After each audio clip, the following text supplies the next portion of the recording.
It's Oh, a new show, gotcha. Roxana. Isn't it exciting? So much fun.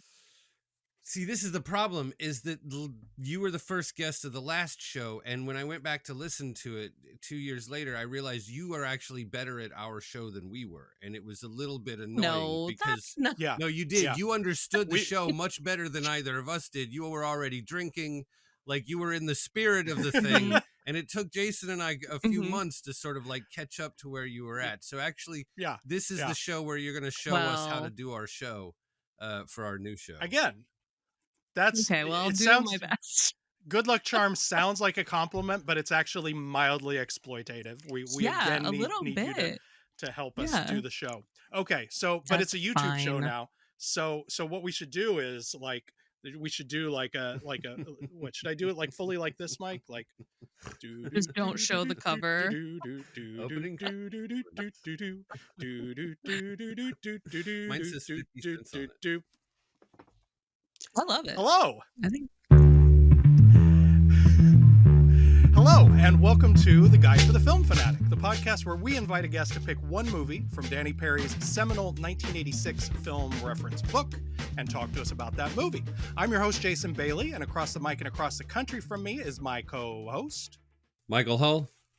Our guest today is one of our favorite people in the world and also one of the best writers about film and television in the game. She's a TV critic for Vulture and New York Magazine. Her previous bylines include Pajiba, RogerEbert.com, the LA Times, the AV Club, Polygon, The Playlist, Fox Digital, GQ, Inverse, and hey, Crooked Marquee. I know that site. Please welcome Roxana Hadadi. Hi, Roxana. thank you. Thank you guys so much. Ugh, the bio always makes me like very uncomfortable, but I appreciate Why? it It's regardless. it's like it's I don't like know.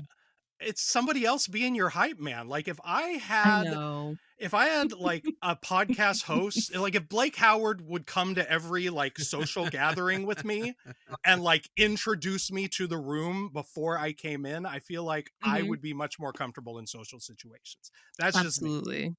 I also So just want Blake to live in this country. Like, I that would understand, help. That'd be easier. Australia, whatever, Right. but just like come to Australia. the US. There's Whatever. nothing Yeah. wrong with what's going on in our No, country why right would you now. not want to live in this country in 2025? Yeah. Thank you so much for coming on. This is the first episode we're recording of the new show. Yes. Similarly, a little bit of trivia for listeners who may not know, you were the guest on the very first episode we ever recorded of A Very Good Year, our previous show. So now you're just our good luck charm. Whenever we launch a new show, because the previous one has turned out to be more work than we anticipated, you will always be the first person we asked to come on. So thank you for Of doing that. course. Yes, it is my pleasure. That was such a blast to do. So I'm excited for this one too. Yay. Well, before we get to the matter at hand, I wanted Yes. to tell you how much I love this. We'll link to it in the show notes. This piece you just wrote about Baby Girl. Um, Hmm. I know we have commiserated before about the relative sexlessness of the current cinema. Mhm. Mhm. Um, Mhm. I I don't know. I, it feels like a lot of people saw and were excited about this and Nosferatu, which both came out on the same day, and was Mhm. also a pretty horny movie. My Mhm. question is, do you think? I always want there to be a trend towards something that I'm in favor of. Do you think we might be seeing turning of the tides here in terms of sex in cinema? In the latter half of the 2020s. I mean, I would love that. I fear that that is not the future that we are facing down in like Okay, this country right sure, now. But yeah. I don't know because I think people enjoyed both of those movies and were surprised by both of those movies. And I Hmm. also think that like the sex in Baby Girl is relatively tame. So I'm both like very excited that we got it and also Hmm. like this wasn't that serious. Like this Mm. wasn't like that big of a deal. So I don't know. I think maybe we will get more potential like women forward sex movies maybe, but I also think Baby Girl has like actually a very conservative core. that I Mm, I anticipate that being more of the kind of thing that we're gonna get. Ultimately, I just want more Harris Dickinson. I don't know what form sure, that will come sure. in. I mean, But I think that's sort understandable. of what that's sort of what I want. Yeah, I want more opportunities to realize that this man has a tattoo of a cherub wearing a balaclava holding a machine gun. That's the 2025 that I want. Yeah. I'm with you on that. I'd like to point out, by the way, to any podcast listeners, anyone who's listening on your podcatcher, we do now have a YouTube version. We're recording video, we will cut video, and I just want to point out what you might be missing if you're only listening, which is that right over my shoulder here, my cat is bathing itself. Yeah. This, friends, this is the good shit you only get on the YouTube version. This is the I content. That's the this is content. the Yeah. content. Like, Yeah. one could, Do you think maybe we'll splice in the clip of Harris dancing to Father Figure, but yes. I can't promise that, but I can promise you this. And who knows, maybe I'll play Father Figure for the cat later and we'll get that going. I think that makes sense. I also was curious if you think the cat heard us talking about Baby Girl and the saucers Mm, of milk within the movie and was like, maybe I can right. get a saucer of milk out of this. Like, who can say? It is a milk heavy movie. Yeah.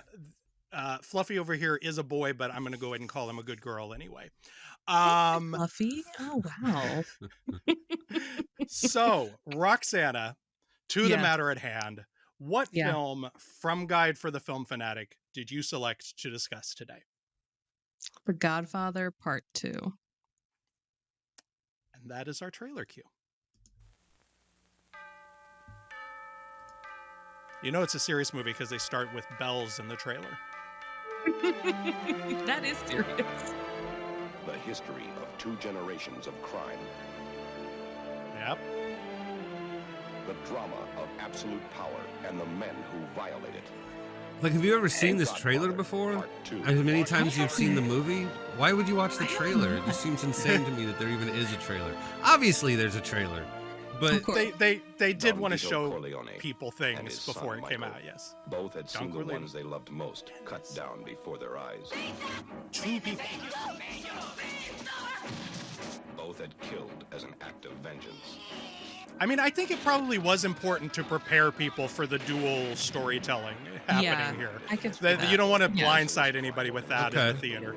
Is it true that in the year 1950 you devised the murder of the head? Do we see Roger Corman in the trailer? Is he in the is the shot wide enough for Roger Corman in the background at the no, conference? Nah, those it's all bastards. faces. That's how you sell the movie. Is Roger Corman's in it? Everybody out? I don't feel I have to wipe everybody out, Tom. Just my enemies. Make and It's a erase. I mean, good such a cold good line. It's such a good Yeah. line to It pull. really is. I feel the same, frankly. I mean, I don't Yeah. think that's sociopathic. I'm with Michael on that one. No. Empire they control. I really don't think he did anything The wrong. Godfather Yeah. and his heir. Both were men of ice, and both were targets. I mean, this VO is like pure exploitation movie. It Which is. It I, is. you That's really so don't funny. expect. I Yeah. do. I mean, Francis Ford Coppola came out of the Corman School, man. They knew how to Yeah. sell a movie. Is Sicily in but that's not how this movie has been talked about any time since we've been paying attention to how movies get talked about. You know what I mean? Right. That's all. Right? Yeah. It is revolution in Havana. A lot of good parties in Godfather 2. We'll talk about that. This trailer is really like giving away more than I would have thought. Oh yeah. Oh yeah. I mean, that is a thing as we're playing these full trailers. Yeah, Yeah. the spoiler culture did not exist pre like 2001. It is murder. And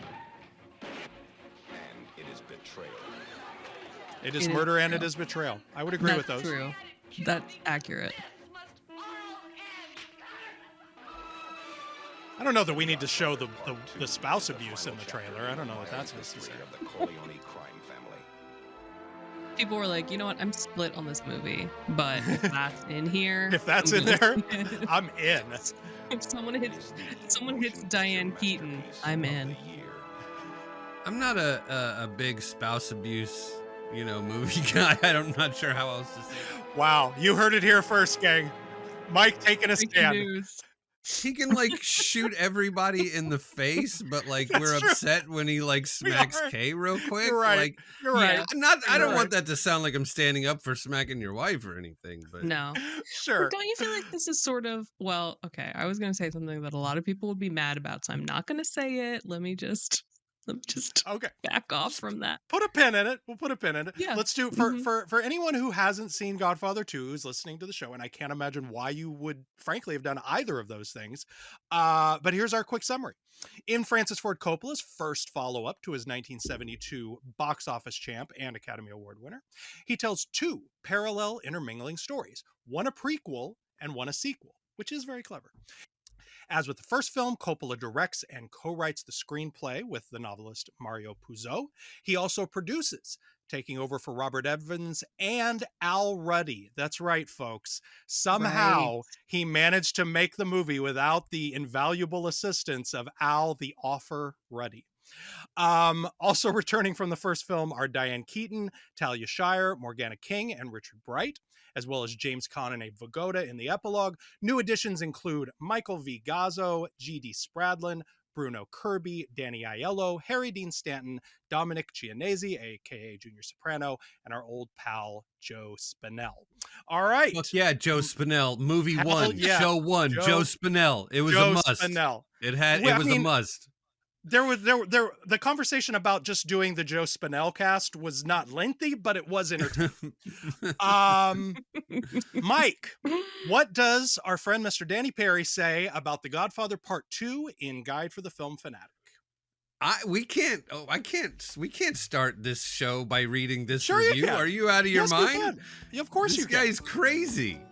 I mean, This review is incredible. All right. The wonderful duality of our show's namesake. Here we go. Director Francis Ford Coppola and his co-writer Mario Puzo cut back and forth between the late 50s when Michael Corleone Al Pacino, who now lives in Nevada, strengthens his father's family's business, he puts in quotes, at the expense of his becoming an isolated tyrant and destroying the remnants of his family. And the late 1890s, early 1900s, when his father Vito came to New York as a boy, and as a young man, Robert De Niro grew into the protector and godfather of the poor Italians in his neighborhood and started a personal family and large extended family.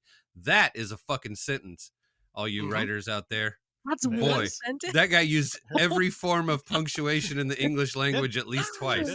Okay. Yep. I love that. Wow. Okay. We get the impression Vito would not have been infatuated with his son. Coppola doesn't have De Niro or Pacino do much acting, limiting them to little snippets of dialogue and many moments when they react with quiet, calm voices to the more emotional and demonstrative peripheral characters around them. De Niro gets on by presence alone, his charming smile, his quizzical look, his physical grace. But Pacino is a brooding bore. His character does not develop logically from the person he played in the original, but is a caricature of a crime boss. I mean, what are we doing here? Are we really? That feels... Wow. This is the namesake of our show? This is insanity. Here we go. Come on. Jason, Keep it going. I feel like Keep it you going. pulled me into a trap. I feel like you tricked me.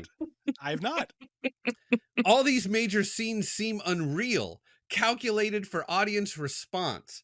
Phoniest of all is his breakup scene with wife Diane Keaton, which looks over-rehearsed like a scene for an acting class. Oh my God.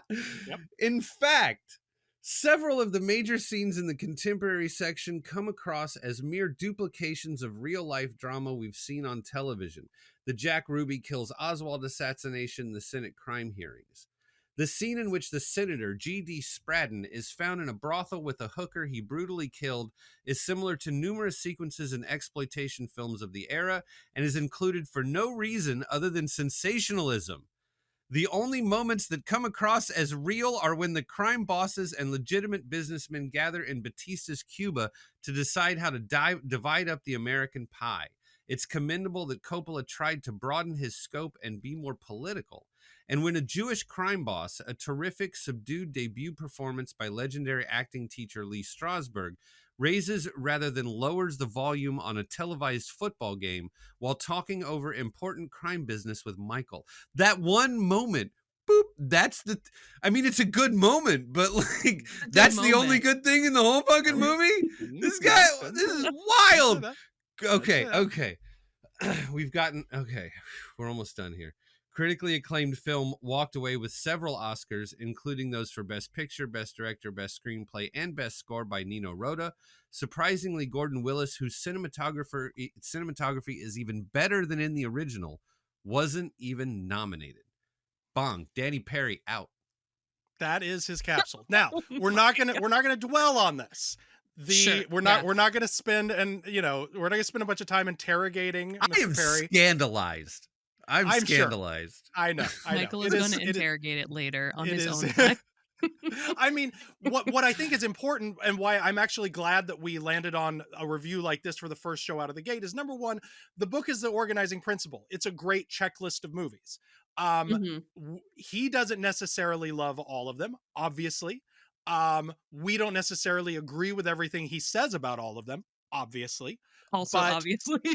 But the book is a terrific compendium of movies with a lot of great movies to talk about. And that, I think, is what's great. And some strong shit there. I mean, he's got some opinions to work with. I mean, that's the other thing. Like, agree with him or not, he's giving you something to think about.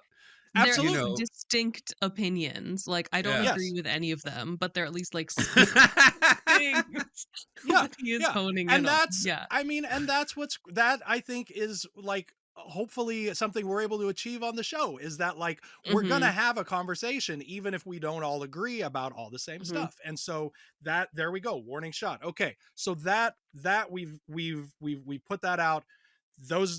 That's on the table. Okay, let's now each get a little personal. Obviously, starting with you, Roxana. What is your personal history with the series, but then specifically with Godfather 2, and why was that the title that jumped out at you from this 1,600 plus film list as what you wanted to talk about? Yeah, I mean, I have talked about this at length, like on social media, and I think maybe on other podcasts as well. But like the Godfather movies were very much like our family sort of movies. Like we watched Godfather and Godfather Part 2 around the holidays. They were like our Christmas pricks. It was like I would always call it Kung Pao and Corleones, because that was like what we did for the holidays. That's a good ass tradition right there. Yeah.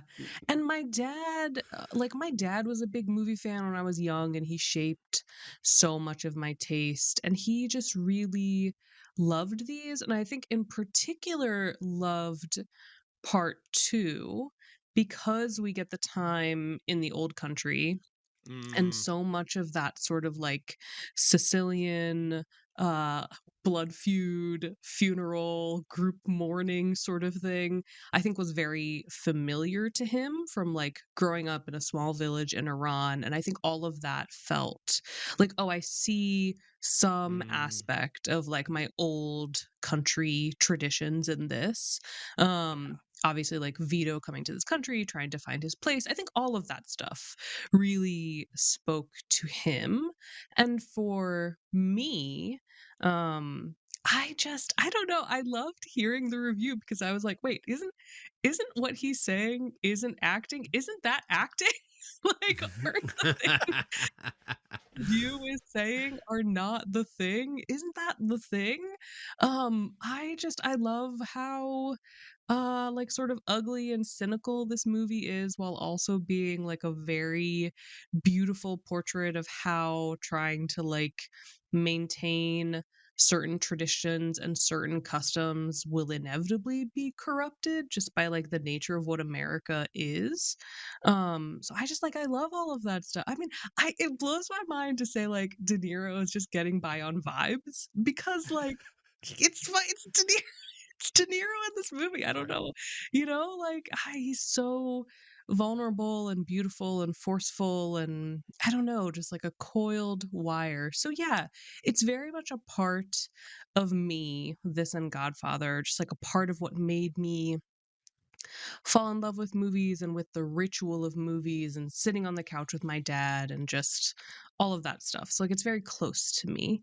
And in scrolling through the book, I think I just realized that I hadn't talked about 2. Like I think I've talked about the first one before, but I don't think I've really talked about 2 and just how audacious it feels in form and just how much bigger it goes. Like I do like that the review praised the Cuba scenes because that's one of my favorite things is like we're going to go to this other country that America really fucked up. We're Right. going to decide how we're also going to fuck things up. I love the echo of that. But yeah, so that's all, that's all sort of my I love it. I love whatever. Toxic men. I don't know. How do people talk about this movie in 2025? I mean, definitely yes. We all love toxic men these days. We do. We Um, really do. Yeah. it's Yeah. it's so America. Mike, what Mhm. is your personal history with Godfather 2? I don't even. I mean, I have no memory of seeing it It's just for the always first existed. time. It's It's just always been there. always existed, and I sort Yeah. of remember though. There was this time. Jason, you're old enough to remember. Roxana, I don't know if you are, but there was a time when like Citizen Kane became the best movie, and it was sort Mhm. of like instead of Godfather 2 was just sort of like a Mhm. given. It just sort of seemed like, I don't know, it was like nobody ever really Uh-huh. said that, but it just sort of seemed like it was a given. Like, no, it's not Mm. actually that. It's this older thing. And I don't know if anybody else felt that way, if that was, but that was just sort of how I had always read The Room, was like that was the best movie. And I don't remember seeing it for the first time or anything. I don't remember sort of, I just feel like I've always seen it. It's just always been around Mhm. since Mhm. before I could understand what the fuck it was.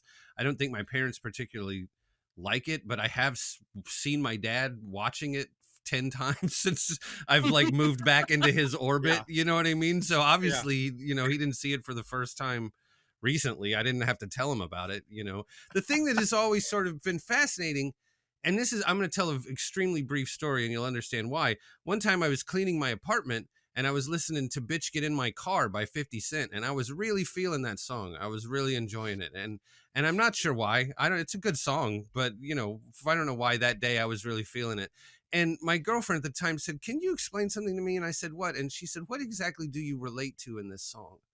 And I had no answer. A I valid had question. I had nothing. It was a totally Yeah. valid question, Yeah. and I haven't talked to Wow. her in Yeah. years. But obviously, she fucked me up with that one. It has stuck, and that's the thing about this movie that has always sort of been present for me that I've never really been able to explain. Is like, why do all of us like this movie so much? Like, there's literally Mhm. nothing relatable about it. Like, if you talk about even the immigrant experience, like that's definitely like I can understand how that would be relatable to people, but that the movie's mostly about killing people and stealing rugs and shit. Like most people didn't really do that kind of stuff, even Right. though they had to Right. do some scrappy shit to survive, right? So Sure.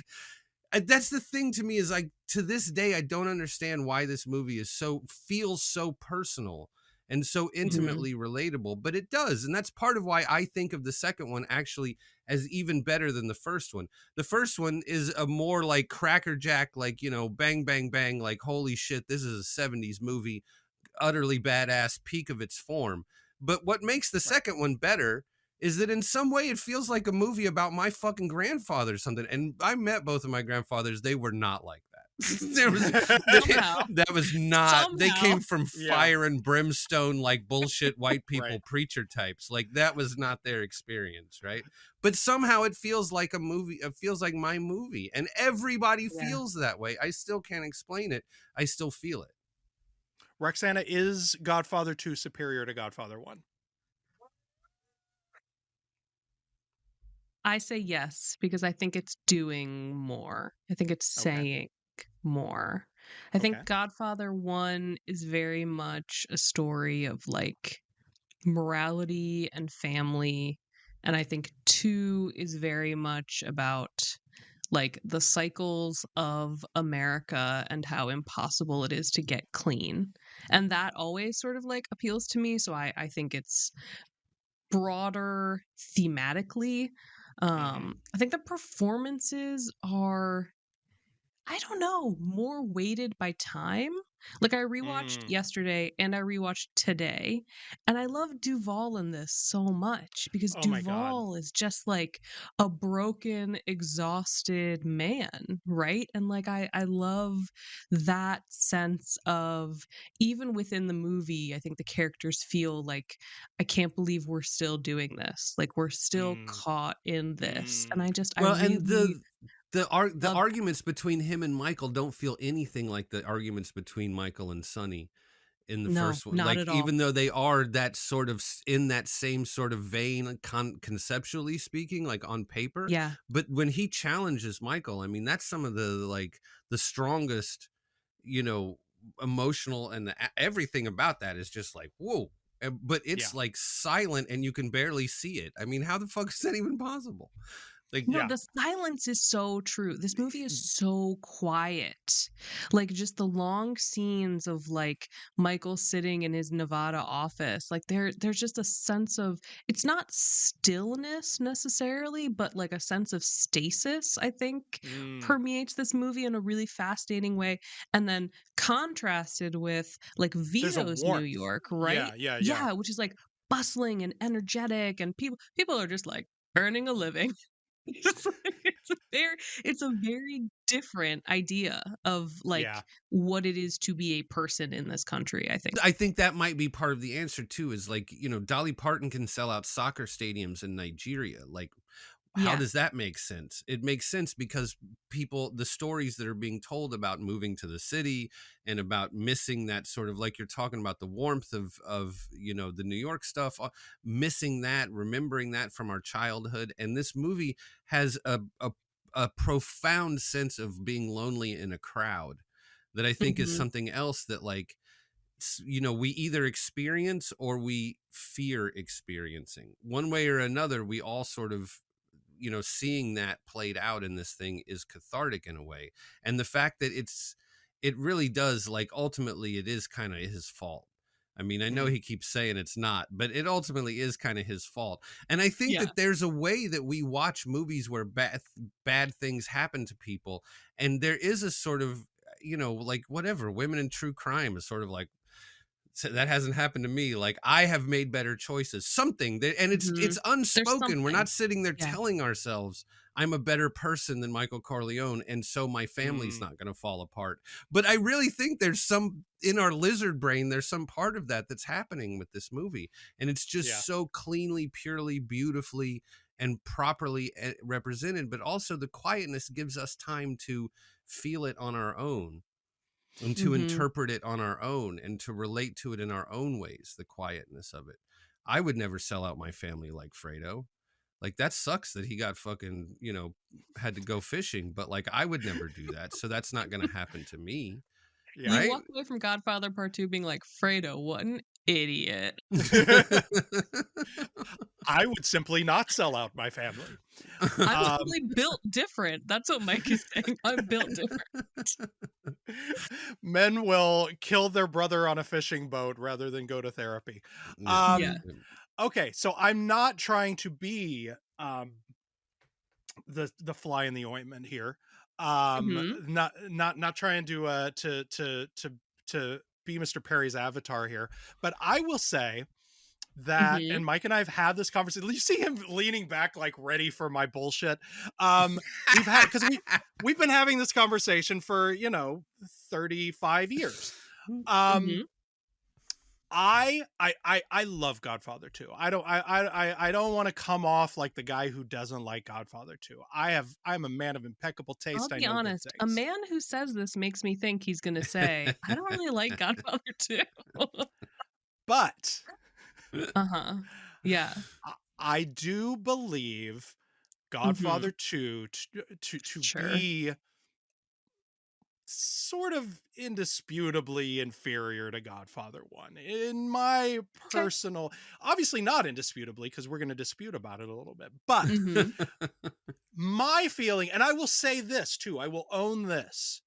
This is an opinion that may very, very well have been disproportionately colored by a review that we will read an excerpt from a little later in the show. Okay. As a movie crazy tween slash teen, I not only owned, in fact, I can show you the exact edition right fucking here. I not only owned every year's Roger Ebert movie Home Of course. Companion, Of but like course. Yeah. read this shit so much that like there were passages of reviews that I had like committed to memory. Sometimes I will be writing a review now and I'll be like, oh, I'll reread and I'll be like, no, I got to rephrase that because I just completely bit that from like a 1992 Roger Ebert review. Mhm. And in his original 1974 review of Godfather 2, Roger Ebert gave it 3 out of 4 stars. Mhm. And the summation of which I will paraphrase now and we'll read a little later is that basically he likes the movie, he likes the flashbacks, and he thinks that put together it makes the movie feel too messy, that Oh. it becomes, I don't even want to spoil it because it's such a good turn of phrase, but the idea that, and I subscribe to this, but I don't know how much of this is my boy Roger putting this in my brain before Yeah. I saw the Like, is movie, this which I'll tell you actually about in this. you Yes, or is this him? Yeah. could be. I'll You know I'll own why? it. That's why you shouldn't read, I think, personally, as someone This is the who writes danger for a is living. other Yeah. Just people have don't read. opinions.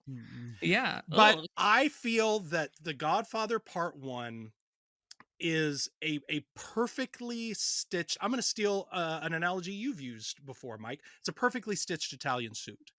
Every single seam is flawless. The Mhm. material is it doesn't wrinkle.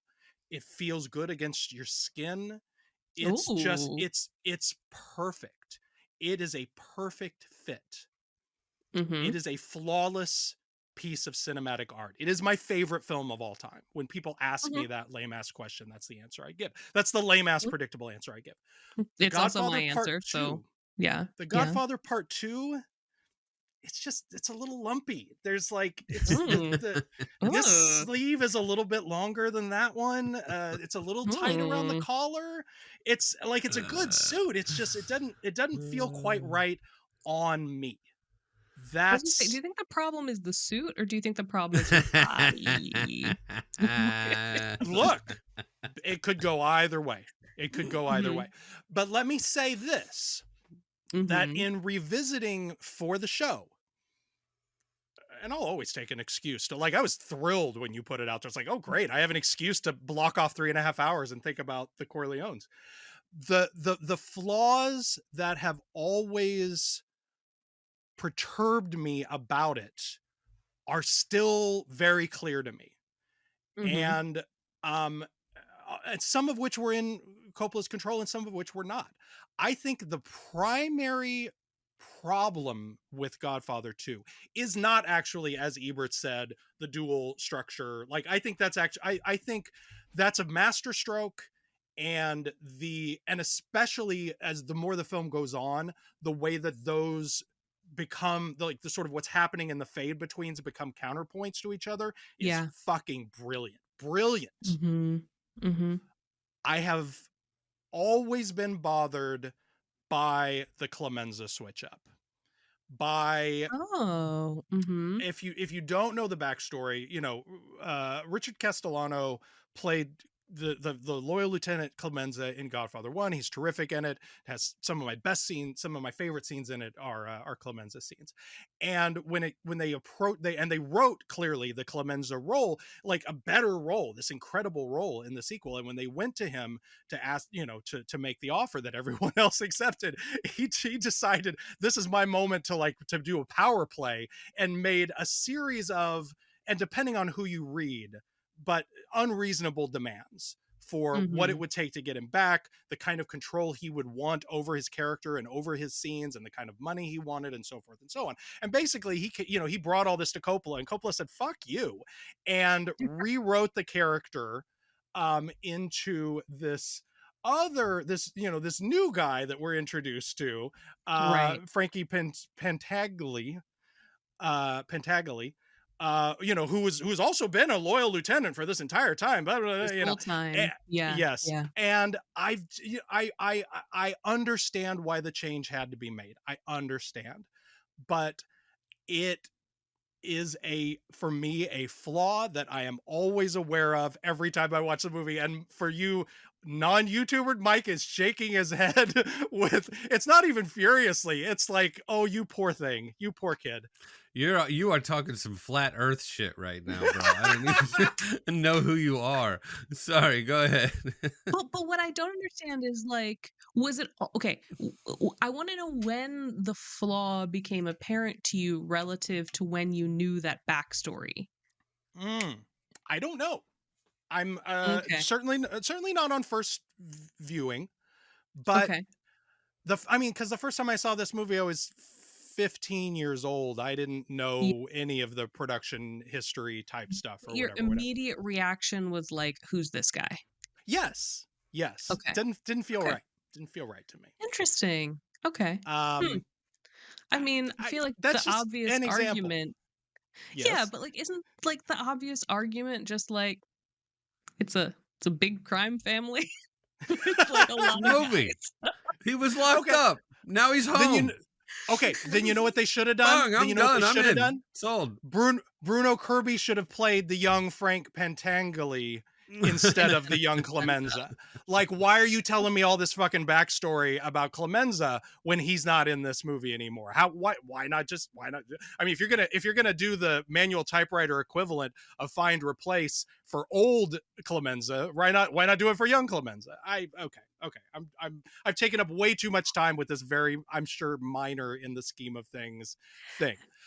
I mean, no, but like I get it. I think for me, it just works for me because I think all of these like the family is big, too big. It's too unwieldy at this point. Like Mm-hmm. Michael doesn't have the control that he thinks that he has. Like I think it feeds that aspect of the film for me. But like we know that Clemenza was important, so like I don't mind that we get young Clemenza. I don't know. I All right. reject your theory. I reject it.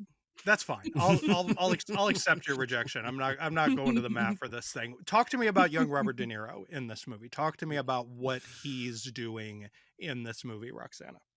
Aside of potentially being like the hottest man who has ever lived, which really strong case for that in this film. Where do you come to this is an occasional social media pop I quiz. know. Who Young was Pacino hotter? or young De Niro, who was hotter? Ah, Where do you land on okay. that divide? I land on young De Niro, and I'm gonna reveal an aspect of myself that, as I said, could make me toxic. Okay. But for me, an important question is, do I think that this man could Yeah. kill someone else to defend me? Oh wow. Okay. Okay. And I think that young Robert De Niro really could have done that. Sure. So that is the appeal for me. Like, what if we're on a hike and there's like a mountain lion and it attacks Sure. me? Like, I think Sure. young Robert De Niro could have killed the mountain lion. Right. Michael Whereas, needs like daddy's boys to set up a scenario, tape the thing behind the thing, make a whole yeah, plan, hire a getaway I also, driver. Yeah, right. He needs like a I also, crew.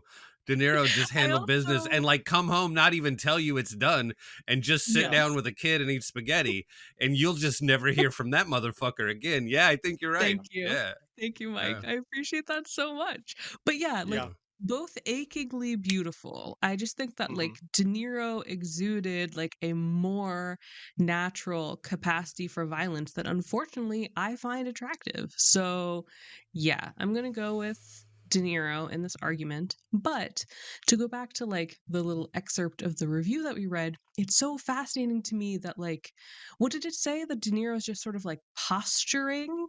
Like Vito, we learn, is like a quiet, Mm-hmm. interior, internal character who Right. grew up essentially like forcibly mute because of all of like this horrible like generational trauma that happened to him. So like I think what De Niro does so well and what I think it mirrors in what Brando did is like he's always watching, right? There is a real sense of um like absorbing, I think, that De Niro gives young Vito when he is like walking the streets that we were talking about that feel so warm and so chaotic and so Mhm. alive. I think he's just Yep. like taking it all in. And I also love, like, Mike, to your point of just like murdering the Black Hand guy and calmly coming home. There's nothing about that that feels flat to me. It Mhm. feels like it Mhm. is like an expression of control and like demarcated identities that we would see to such an extreme with Michael like later in his life. So I think for me there's there's the very superficial, like, oh, they really cast a very attractive man to do this. And more just like what De Niro was in that era of his career, which is someone who really could convey like a very simmering background with Yeah. very little like dialogue or physicality. It's just all in the face. And so I just love watching it, to watch him like watch his kids and look at the big pile of guns that Clemenza throws through the window. Like, you Yeah. completely understand that that moment for him is a choice, and you're watching him make that choice. Make that So choice. yeah, Watching like Robert I De love Niro De Niro. think on screen Yeah, is like one of it's the so good. real pleasures of this era. Mhm, You can do a sort of counterfactual too of like, okay, so then let's put a more expressive actor in the role. Like, let's make Jack Nicholson young Vito. Let's make mhm. fucking, right? I mean, Yeah. like, let's think about Gene Hackman as young Vito. Like, fuck Yeah. no, dude. Yeah, And Yeah. yeah. Hackman's great in everything he's Yeah. in that era, but he was smart Mhm, enough to know what he could play and what he couldn't. Right. Sort of what mhm. he's Right. best at and what he isn't. And you think about the counterfactuals, even just swap De Niro and Pacino in this movie, who are both brilliant. No, no, Yeah. It doesn't work. absolutely Yeah. not. Yeah, And that might Yeah. just be yeah. because I'm sort of used to it, but I don't think so. I think I'm sort of smart enough to think through a counterfactual. And nobody else, I mean, the way he's doing it is, it's also like part of what's so brilliant about it and what makes it sort of more than the sum of its parts is like, De Niro in part two is setting up Vito in part one, where when he speaks, people listen because he doesn't fucking talk Yeah, that much. And that's one of Mhm. yeah. those things where, like, as you pointed out, it's both a prequel and a sequel at the same time. It is actually setting up a bunch of stuff from the first movie in a way Mhm. that you don't ever see done Mhm. artfully or craftily in that way, Right, right. That is the last question I'd like to pose before we get to the release, is that all of that said, as brilliant as the origin stuff is, do we have Godfather 2 to blame for our current malaise of endless bullshit Oh my origin stories god. and Easter eggs and J we're gonna That's find comic out books' fault. where that's comic books fault? They're not Okay. Jason shooting that high. That's comic books' fault. Jason literally said, "Do we have to blame Godfather 2 for Han Solo's last name Solo backwards?" movie. Yeah, yeah, yeah. That's wow, Is Jason. Wow. is I mean, they both that's a scene at, an immigration center. I'm just saying the influence is there if you want to see. Friend of the show, Bradford Young, very Willis inspired. Look, I'm not pointing any fingers. All I'm doing is asking questions. Let's I talk a think little that bit. I think that if that's what they were intending to do, more power to them. It should have been in a better fucking movie. Okay? There That's what we I go. would say about that. There we have it. Friends, let's talk about the release and reception of our movie, Godfather Part 2, which opened in New York City on December 12th, 1974. Also in New York theaters on that opening day, Fellini's Amarcord, Airport Hmm. 1975, Sidney Lumet's Murder on the Orient Express, John Cassavetes' A Woman Under the Influence, stone cold masterpiece, Lenny, The Front Page, Death Wish, The Gambler, That's Entertainment, Harry and Tonto, Flesh Gordon, and a Mike Hull favorite, The Night Porter. Also, at the Love Cinemart and Avon 7 theaters in New York, you could have seen on that same day a double feature of Deep Throat and The Devil and Miss Jones that was advertised in the Times under the tagline, 72,370 couples have seen this show. I don't know where they got those numbers from, but that was Porno Chic, baby. Mike, what were the news headlines on that day, December 12th, 1974? Thursday, December 12th, 1974, according to the New York Times, Jimmy Carter announced his candidacy for president. Oh, Oh, how'd that go? wow. Yeah, That would R.I.P. actually- man. How'd that Timely, go? timely Yeah. and shit. Yeah. That would actually end up, Wow. having real ramifications. Yeah. New York City was an absolute fucking disaster, and they were was. firing people. They fired 3,725 people, including 1,100 people who worked in the schools.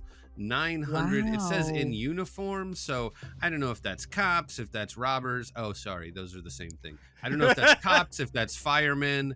Right. You've seen Serpico. Come on, it's 1974. It's true. It is. It's true. But they fired a bunch of people, and they were apparently forcing 2,700 other people to retire. So it was a tough time Wow. to live in New York generally. Yeah, little bit of fiscal malaise. There's a whole other podcast about that. There was a whole top of the fold front page article about a guy nobody's ever heard of who was sent to be the envoy to India. I'm shocked, frankly, that was terrible news judgment, actually, to put that top of the fold, even for just a random Thursday. And Hurricane Carter was denied a new trial. So there's a movie. Yeah, that was happening at the time as well. And there's a movie about that if you'd like to know more about it. In all fairness, Bob hadn't written the song yet, so maybe people just ain't know yet. But, it was on the front page of the Times. I mean, it was one of those things where, like, fair. Somebody was paying attention, but, like, Sure. I mean, Yeah. you got to think about 1974. Like, the people who are, like, the judges in 1974, like, they all got shot by Nazis. They're still angry. There's not, Yeah. right? They're still That's using all true. kinds of words that we wouldn't use today, like, in their professional life. I mean, you got to think, those things move slowly. And finally, the South Boston schools were shut down in clashes over a stabbing. So if we've listened to our 1974 Kevin Cruz episode, we talked a little bit about the process of integrating schools in Boston in 1974. Wasn't going well. Yeah. And how that was... how that was not Yeah. going well. So it was, it's like, this is a good movie about a lot of things, but like times were fucking heavy, man. I mean, 1974, like we're just about to be out of Vietnam, like Ford is president. Things are hard right now. And I think like we've talked about that before, about why were there, sort of better movies then and all that stuff. Like the people, the audiences had come through World War II, Vietnam, the audiences had lived through a sort of a hard experience in a way that we just haven't. And so we can fantasize about fucking Thanos or whatever in a way that it just sort of, I think, seems silly when you're in the middle of the CIA assassinating people in Watergate and all this bullshit, Well, CIA is still assassinating people, That's true. right? Yeah, we just don't care anymore. I mean, it was like on the fucking, it was in the headlines back then. I mean, it was a big deal. And now we're just sort of like... It's more that we just don't care. Because, like, the world is still pretty awful. It is. I think a lot about like the Greg Giraldo, R.I.P. Greg Giraldo bit, where he talks about like reading Civil War letters and like how florid and beautiful the language was, and just like how people were learned to a different level back then, and then like letters that people are writing home from the wars on terror that are just like grammatically incorrect and just like full of like stupid racist observations.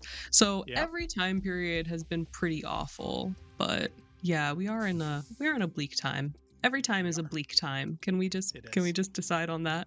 Yeah. It is. Yeah. And that's headlines.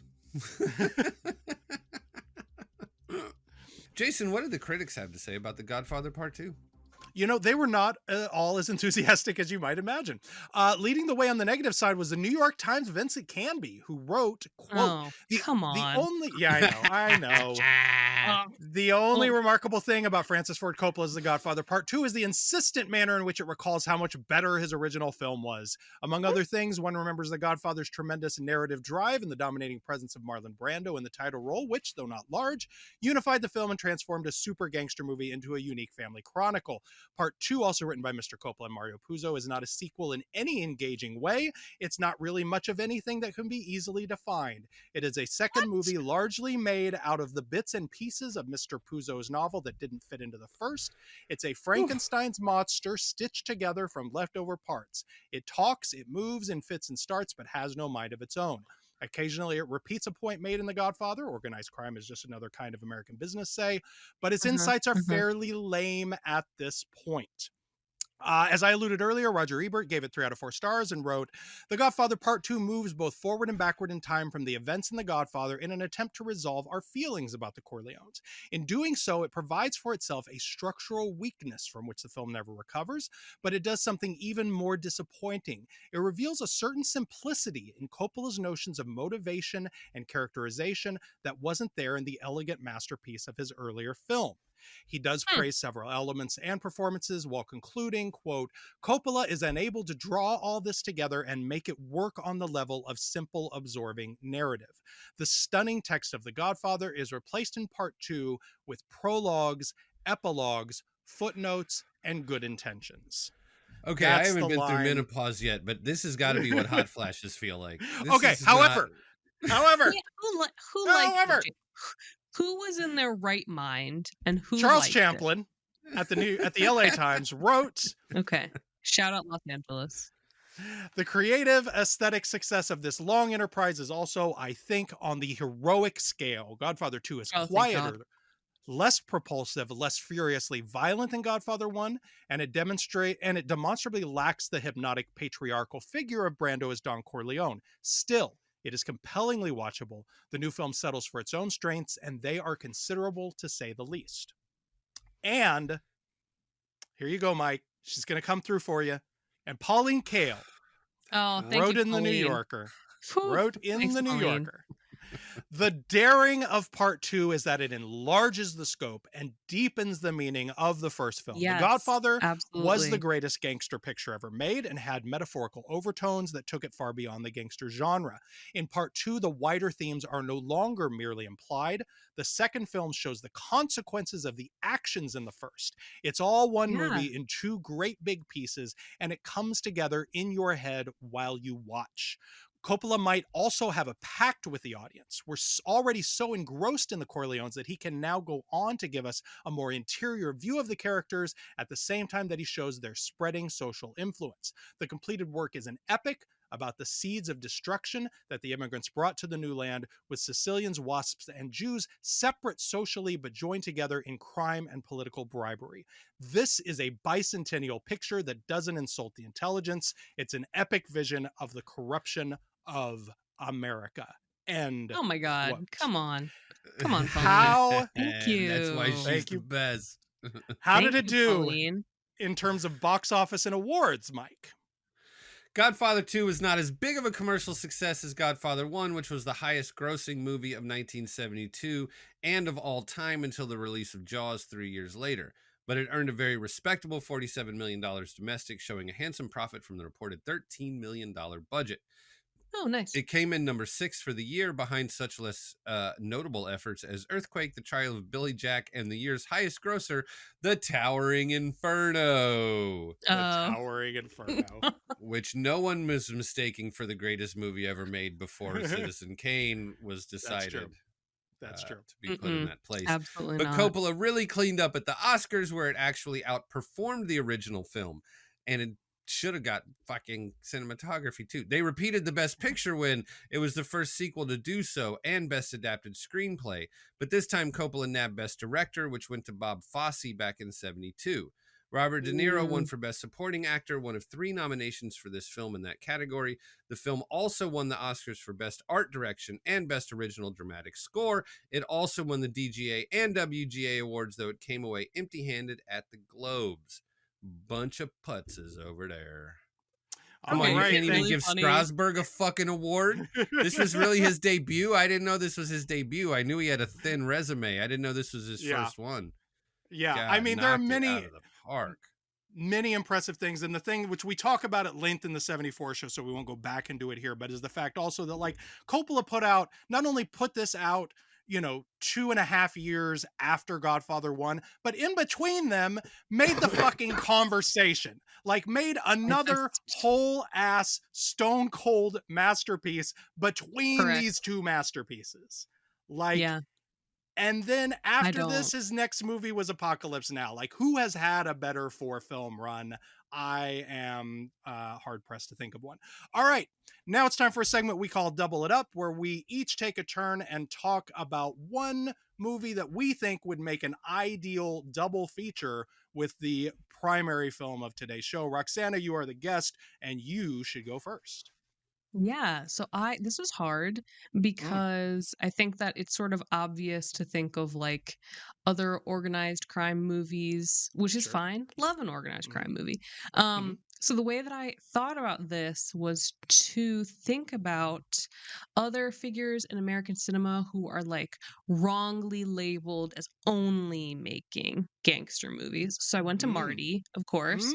of course. And I did think about Gangs of New York because I Hmm. think that is a similar sort of like Epic scope. immigration, Hmm. epic scope, Early immigration days of New York. storyline, early days of New York.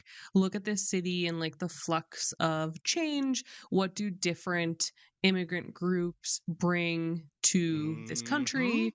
Yep. And just like all of that sort of like transformational stuff, I think would play very well. And I also just think that movie also has this whole like shadow of your father versus like pull of your Mm, new country thing that's happening, which I really enjoy. So yeah, so I feel like this would be like a fun, like who's your daddy double feature sort of thing. I think those two could work together well. agreed. How about you, Bailey? You know what? It was pure chance, but the day that I rewatched was also the day that before awards voting and things happened, I needed to watch The Brutalist. The Hmm. very recent, currently in theaters, The Brutalist, and I found that they paired quite well, and not only because they are both 3.5 hours, but that too is a film about the immigrant experience and about the American dream and about the corruption of power, and it is very much a film about class and the dangers of attempting to rise above one's station. Mhm. And It's also very much, I don't know, it's in a similar way that I can't really pinpoint. It also feels motored by an ambitious filmmaker who is trying to sort of cram all of what movies can do into 3.5 hours. Mhm. Like I say, it was not a purposeful double feature, but I actually did this double feature and it totally fucking worked. Mike, what is your double feature recommendation? You guys are way overthinking this. The double feature for Godfather Part 2 is Godfather Part 1, and I think that's pretty fucking obvious, and somebody's got to say it. I realized we Sure. were talking about the two of them, and Pauline does as well, as if they're one Yeah. movie. Sure. We're Yeah. sort of kill billing this thing, but like Sure. seriously, come on, watch the fucking first one if you haven't seen the second one, and watch it first. For Christ's sakes, respect the man, watch them in order. And while you're sitting there, order a pie and watch the third one too, because as long as you watch it in sequence, the third one is really great. I like the third one. I don't I do like all too. the performances in the third one. Agreed. Mhm. There's one of the major actors in that movie, and it's not the daughter. I don't like literally in anything I don't think I've ever seen him in. And he's very important in that movie. And I don't like him in the movie, but he still doesn't ruin it. I mean, like, I can think of a million counterfactuals for one of the actors in fucking part 3 and be happy with almost all, but you could damn near put Pauly Shore in that role and I would be happier. Who are we But talking about? Are I you can't are even you remember. are you Are you slamming talking Andy about Andy Garcia in Yes, front Garcia? of? thank you. I can't. I do not like. I don't know why. I don't find him. I Wow. do not find him believable in Wow. anything I've ever seen him in, and I don't. It's Wow. obviously my problem. There's obviously he reminds me of some kid's uncle from that I went to elementary school with, or something that I don't even remember. Because everybody else Mhm. likes him. I'm the only one that doesn't have a problem with him. But even, and this is part of why I genuinely think it is a good movie, is because even with Yeah. somebody who I really think is bad, who's in a very Sure. important role, all of the Sure. Michael stuff is incredible. And the only So possible good. way that you could turn that movie, this series, up in any way whatsoever is to literally go to the fucking Vatican banker. Is the only way you could grow the movie at all. I mean, you're really like, you're boxed into a corner when the Senate is trying to decide whether or not you're a fucking gangster. Like, you really can't get any Yeah. higher than that, right? Yeah. But they find the one level you can go higher than that, and I find it really fucking compelling. Like, Yeah. whatever the fuck I have to say about Garcia, the guy that plays the Vatican banker is incredible. And like, I don't know how you can smoke as many cigarettes as he must have had to smoke to play that role and like come out on the other end of it. Like, that guy, anyway, I think 3 is good. And so I'm going to say, if you haven't seen 2, pair it with the first and the third. You know, There you those go. guys knew There what you they go. were doing. It's a good movie. There it is. Seek out the Godfather Coda, the recut that Coppola did a Yes. couple 3 years ago, because he made some changes that I think really do help with the narrative propulsion of that particular picture. All right, there are your double up recommendations. Roxana, where can people follow you Yes. on social media? You can follow me still on X. I'm also on Blue Sky. Yeah, Yay! I'm on there. Yeah, yay, I'm on Yay! the internet. Yeah, we'll see. Any big pieces coming up? Any personal appearances coming up? Anything you'd like to plug? Trying to No is think an of acceptable answer. the only thing that I can think of, it's not upcoming, it happened already, but in terms of like movies about America that feel sort of misunderstood, I did a piece about Observe and Report 15 years later, like post Obama Hell presidency, yes. and sort of in our like new America and how that movie felt like a warning for what was coming. So that ran God. in December at Vulture if you wanted to seek that out. That'll be in the fucking show notes like hell. Oh, thank you. I am Fun City Cinema on Instagram, Jason Bailey on Blue Sky and Letterboxd. Mike, where can people find you? Go look at Black Diplomats on YouTube, where we are going to be publishing stories about Black people in Ukraine for Black History Month, leading up to the 3rd anniversary of the big war.